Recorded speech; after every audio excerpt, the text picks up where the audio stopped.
मित्रों, आप सभी को उदय सिंह चौहान का सप्रेम प्रणाम। अब आज हम विश्व मैत्री अभियान की अगली कड़ी प्रारंभ कर रहे हैं। इस कड़ी के साथ हम कुछ ऐसे लोगों का विवरण करना चाहते हैं आपके साथ कि जिसने मैत्री के माध्यम से अपनी जो प्रतिभा थी उस प्रतिभा से लोगों को अपना बना लिया, अपना कर लिया, आत्मीयता बताई, जताई, इनके दुख दर्दों में भागीदार बने।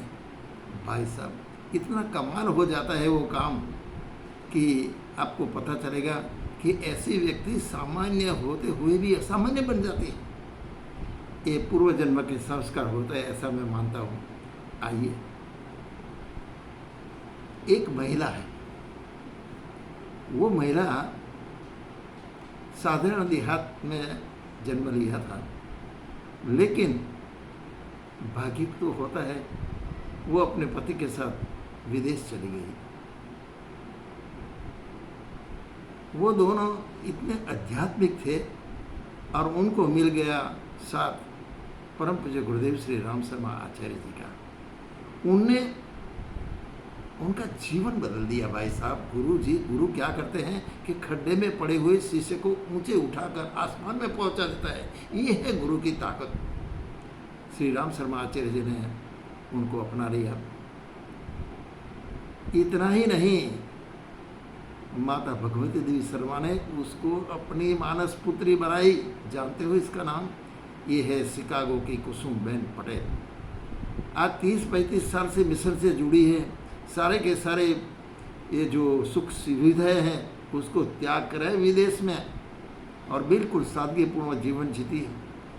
लोगों के प्रति माने गरीब पिछड़े उसको उठाने के लिए इसकी इतनी हमदर्दी है भाई साहब कि उनके लिए वो अपना पूरा जीवन समर्पण कर दी। वो महिला इतनी क्रांतिकारी है, इतनी निडर है, और गुरु जी का साहित्य का इतना प्रचार किया देश विदेश में, सभी जगह पर, भारत में, अमेरिका में और सब देशों में, कि गुरु जी को घर घर पहुँचाने में उसने बहुत अच्छा काम किया है।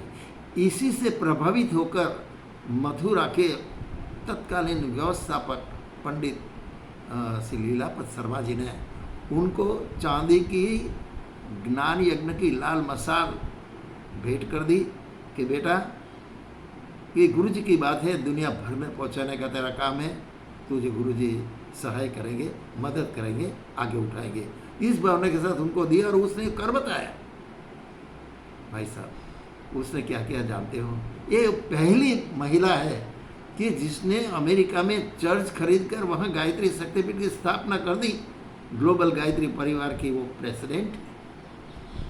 वो कुसुमबेन का संपर्क हर बार भारत में आती है। वो तो गरीब पिछड़े लोगों को मदद करती है, उसको उठाने के लिए अपनी बुद्धि से वो प्रयत्न करती है, उनको गुरु जी के साथ जोड़ती है, आध्यात्मिक दृष्टिकोण दिखाती है, सब कुछ के सब उसको गरीबों के प्रति बहुत हमदर्दी।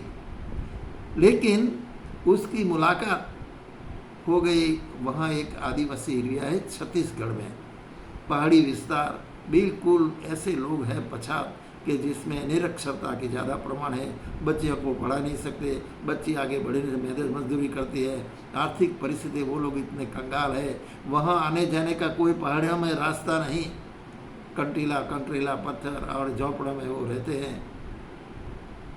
ऐसे एरिया में उनकी मुलाकात एक बार वहाँ के लोक नायक आदिवासी जो थे हरि सिंह सिद्धार्थ जी, वो भी गुरु जी के विचारों से इतने जुड़े थे, आश्रम में रह चुके हैं वो, और फिर अपने वतन में आकर उन लोगों को, अपनी आदिवासी जाति को आगे बढ़ाने के लिए इतने स्वप्रयत्न ऐसे किए कि वहाँ पहाड़ों में हरियाली बना दी।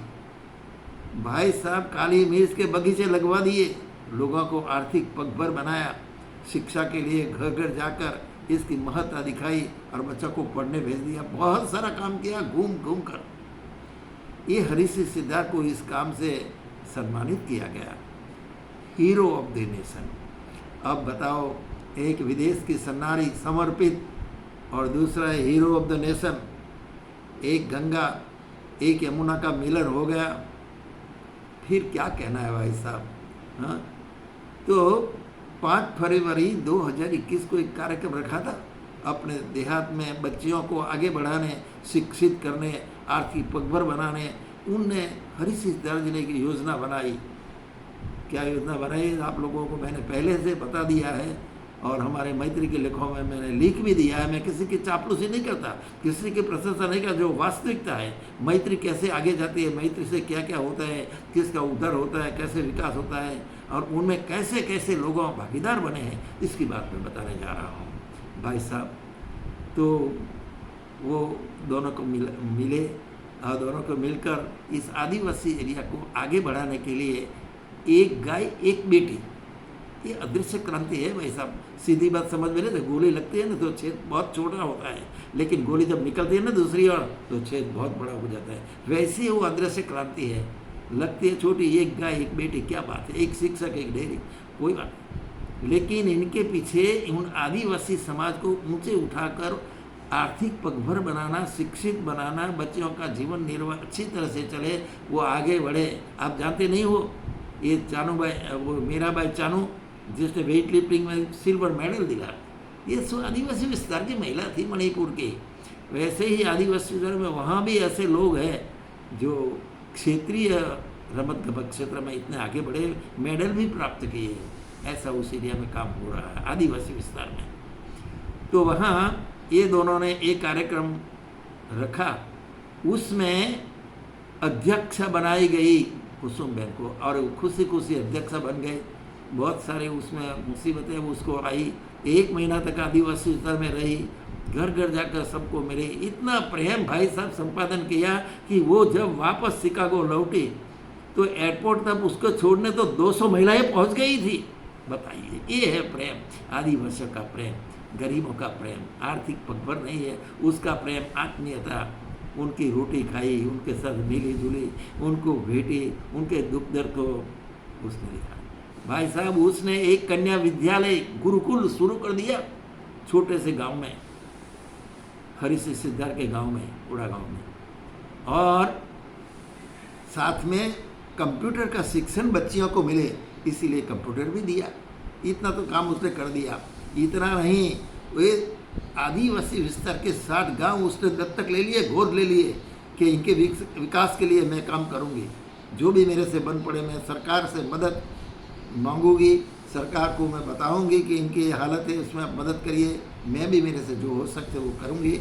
इस तरह का संकल्प करके 60 गांव दत्तक लिए, और उसी गांव में 30-35 गांव में ये हमारे जो hero of the nation Shri Harish Siddharth ji ने घूम घूम कर, जानते हो इनकी आयु अब कितनी है, 80 साल, फिर भी पैदल जाते हैं, रास्ता तो है नहीं, न उनके पास कोई वाहन है, न कोई इनकी आर्थिक स्थिति इतनी मजबूत है। घर घर 50-50, 60-60 मिलों तक जाता है, रहता है उनके घरों में। और 30-35 गांवों में एक योजना बनाई है उसने। कौन सी योजना? गोबर गैस प्लांट, और गोबर गैस से उनको खाद मिलेगा, जैविक वो खेती होगी, कृषि होगी, है, लोग आर्थिक पगभर बनेंगे, और हरियाली खेती। ये है इनका काम। ये काम क्यों? ये मैत्री, ऐसे लोगों से मैत्री करनी चाहिए कि जो पिछड़े हुए हो उसको आगे बढ़ाने हम हमारी प्रतिभा का कैसे उपयोग करें। यही तो गुरुदेव ने सिखाया है। ये श्री राम शर्माचार्य जी जानते हो ना कि वो ब्राह्मण परिवार में जन्मे थे भाई साहब, और उतने घर में तो इतना है कि ब्राह्मण परिवार से कोई छूता नहीं तो स्नान करना पड़ता है। अब वही उसी गांव में एक भंगी बाई थी, छपको नाम की बाई थी महिला, उसको कुछ घाव हो गया, उसमें जंतु पड़ गए, बेचारी परेशान थी। उसको इससे घर में कोई झोपड़ी में जाते नहीं। राम शर्मा आचार्य जी जो गुरुदेव हैं, गायत्री परिवार के फाउंडर, वो उसमें छोटी अवस्था में थे, बच्चे थे। उसने सोचा अरे ये बात है, चलो मैं उनके घर जाता हूँ। ब्राह्मण होते हैं, घर की नाराजगी होते हैं, वो वहाँ गए, उसके घाव को धोए, पट्टी लगाई, दवा लगाई। भाई साहब घर आते थे तो उनके माता पिता क्या करते जानते हैं? 2-3 घड़े ठंडा पानी उस पर डाल देते पवित्र बनाने के लिए। फिर भी वो सहन कर लिया बच्चे ने, और उनकी सेवा की। ये दलितों की जो सेवा करता है वो महामानव हो जाता है। महान तो हमारे गुरु जी हो गए। हमारे गुरुजी ने। तो ये तो एक मैंने छोटा किस्सा सुना है, लेकिन इनका जीवन अगर आप देखना चाहिए तो इनका साहित्य पढ़िए। अपने वजन से 3 गुना साहित्य उन्होंने अपने जीवन में लिख दिया है। 3000 किताबें, एक एक किताब मनुष्य का जीवन बदल सकने की सामर्थ्य रखती है भाई साहब।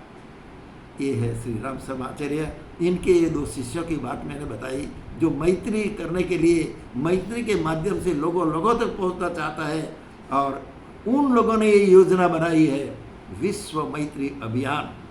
और आप लोगों को न्योता है, आप आइए, इससे जुड़िए, आगे बढ़िए, और विश्व मैत्री अभियान के माध्यम से एक नया युग जो आ रहा है उसके स्वागत करने के लिए तैयार हो जाइए। आइए, इस बात के साथ मैं आज की बात समाप्त करता हूँ। आप सभी को उदय सिंह चौहान का सप्रेम प्रणाम।